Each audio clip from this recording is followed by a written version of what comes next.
James's new coat. All of Sir Topham Hatt's engines liked to look clean, bright, and shiny. James was in the workshop being repainted. He was beside himself with glee.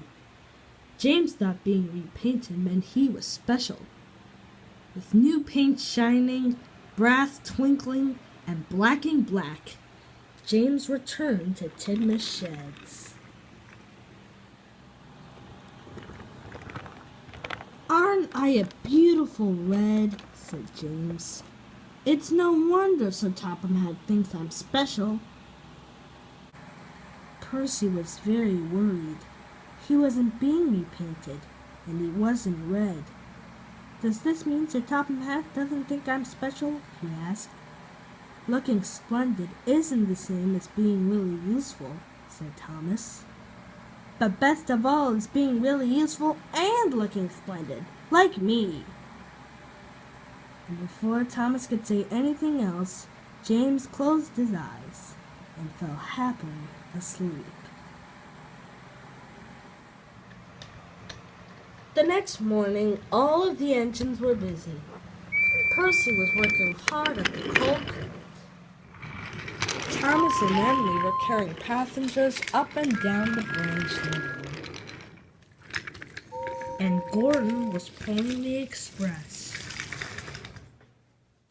Sir Topham Hatt came to see James. He told him to meet up with Percy at the coal plant at once. The coal cars must reach Brendam docks before the boat sails, so no dilly-dallying, he said. "Yes, sir," said James, and he set off at once. But James didn't go straight to the coal plant. James decided to visit the canal, so he could see himself yard after yard after yard. Magnificent, he thought. James had forgotten what Sir Topham Hatt had said. At the coal yards, Percy was working as hard as he could, but he was falling behind.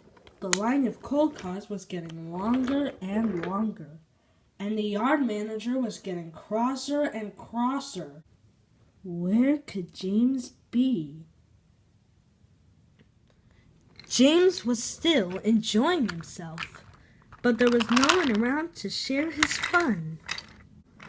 So James puffed to Lower Tidmouth Station. But as James puffed into Lower Tidmouth Station, Gordon and the express were pulling out. All the passengers had gone. "Bother," thought James. He was disappointed, and he left the station. James headed straight for the branch lines. James saw Thomas. "Look at me," boasted James. "Don't I look fine?" "You should be at work," said Thomas. But James didn't listen to Thomas. James was enjoying being James. But Percy wasn't enjoying being Percy. He was trying his hardest, but the troublesome trucks were being very naughty.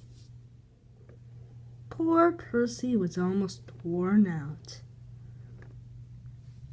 "What will happen to the order now?" cried the yard manager. When James finally arrived at the coal yard, it was late in the afternoon. Percy was cross, so was the yard manager. "To make up for lost time," he said, "you must take an extra long line of coal cars to the docks." James was delighted. The docks were filled with lots of people and engines. "It's the place to be seen," he thought to himself. "The troublesome trucks are being very naughty," said Percy. But James still wasn't listening. James puffed along, looking forward to being seen, but the troublesome trucks were naughtier than ever. They rocked and rolled and crashed and bashed. James's face was soon covered in soot. Going downhill, the troublesome trucks wiggled and giggled. James had to apply his brakes with a jolt. Coal tumbled from the troublesome trucks, landing on James. James was cross, and he bit the troublesome trucks as hard as he could. More coal flew out. Now James didn't want to be seen. He was as dirty as he had ever been. But on his way to Brendam Docks, he kept passing his friends. He passed Emily and Edward and Thomas. Thomas thought the only red thing left on James was his face. James trundled into Brendam Docks. He hoped no one would see him. But Gordon was at the docks with the express. He thought James was the grubbiest, grimiest, dustiest, dirtiest engine he had ever seen. Just then, Percy arrived with the last of the coal cars. "I like your new coat of paint," he said. "You do look splendid." James knew he should have listened. He didn't feel splendid anymore, but for the first time all day, James could hear clearly. He could hear the troublesome trucks giggling at him. And despite feeling foolish, even James had to smile.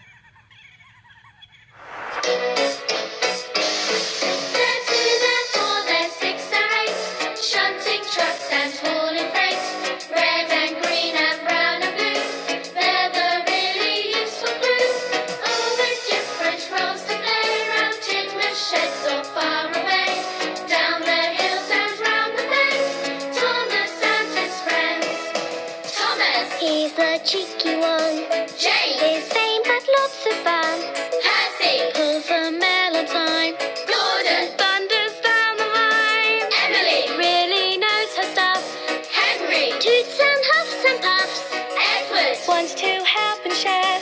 Toby! Well, let's say he's friends. The two, the four, the six, the eight, shunting trucks and hauling freight. Red and green and brown and blue, they're the really useful crew. All with different roles to play around in the shed so far away. Down the hills and round the bends, Thomas and his friends.